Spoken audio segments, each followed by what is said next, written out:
Guys, gatel saya mau ngomentarin masalah itu loh, yang sang menteri korupsi dengan berbagai macam cara dia untuk menghabiskan uang negara, guys. Mengatasnamakan orang lain, tapi berdasarkan perintah dia gitu loh, ya, dengan menggunakan uang negara. Sebenarnya saya malas mengomentari, tapi karena banyak yang biasa yang kirim-kirim ke saya video, dan menurut tim saya up ya, oke up. Jadi saya akan mengomentari nih untuk orang-orang, sebagian orang yang menggunakan kekuasaan dan kekuatan jabatannya untuk kepentingan pribadi.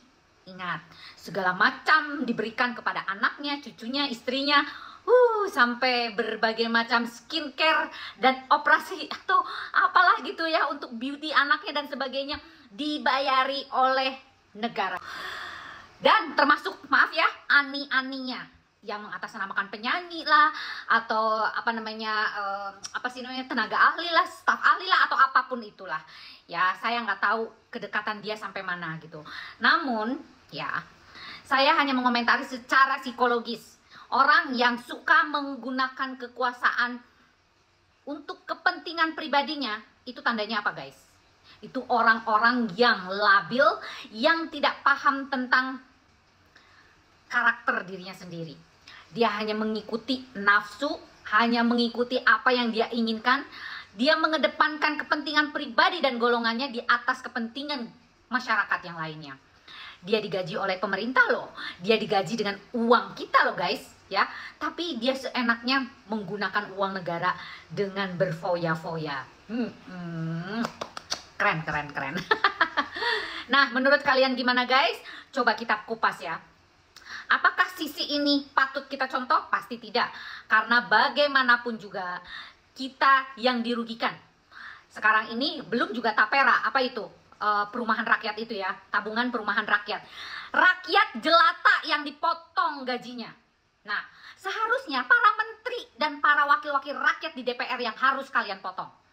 Bukan kita-kita sebagai tenaga yang, aduh, masyarakat kecil juga harus dipotong. Potongnya nggak kira-kira pula.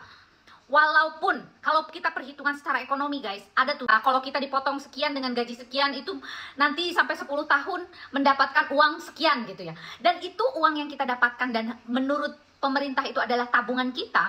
Itu nggak mungkin kita juga bisa beli rumah kalau 10 tahun ke depan dengan tabungan cuma segitu. Misalkan 45 juta deh selama 10 tahun ya untuk masyarakat kecil misalkan. Apakah 45 juta itu bisa untuk beli rumah? Mikir dong, sekarang aja rumah 45 juta dapat apa?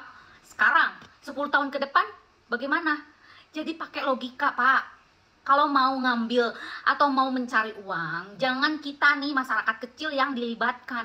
Orang-orang yang seperti ini, yang harusnya dimiskinkan, orang-orang korupsi.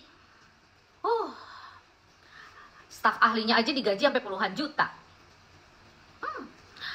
Keluarganya semuanya menggunakan uang negara. lucu banget.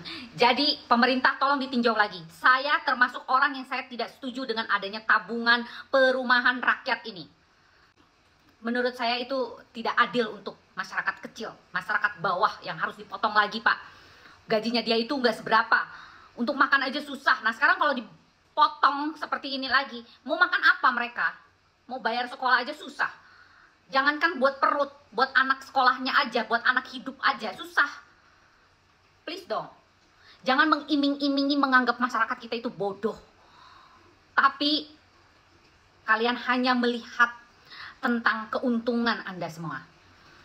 Saya nggak tahu ya, mungkin ini lagi darurat keuangan, maka berbagai macam cara pemerintah itu mengeruk uang atau menimbun uang dari masyarakat kecil.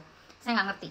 Itu orang ekonomi yang ngomong gitu. Tapi secara psikologis, jangan libatkan masyarakat kecil menjadi sapi perahan Anda. Oke? Salam, Lita Gading.